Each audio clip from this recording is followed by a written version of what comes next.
Өөрийнхөө гараар уралж хийсэн малаас гарсан бүтээгдэхүүнээрээ хувцас хийгээд ингээд орж байгаа. Жинчин цаваагаар би тэмээнийхэн гоёлыг хийсэн байгаа. Багмалын цаохор сархиныг эсгий тэмээний ноос гурвал орж байгаа миний бүтээгдэхүүн. Тэгээд багмалын шаарны яс, тэмээний шилээр хит утга соёо цохилоор бүх юма хийсэн, ганс маасаа бүх юма соёо цохилоороор хийсэн байгаа. Хөөхөн мэдээ хугацаа зарлаа.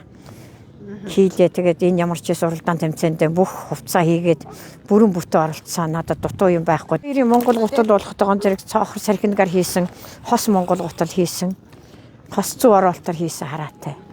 Одоо тэгээд энэ хувцас сонрыг хийхэд одоо ер нь бол одоо нөгөө үйлдвэр одоо утас ороогүй.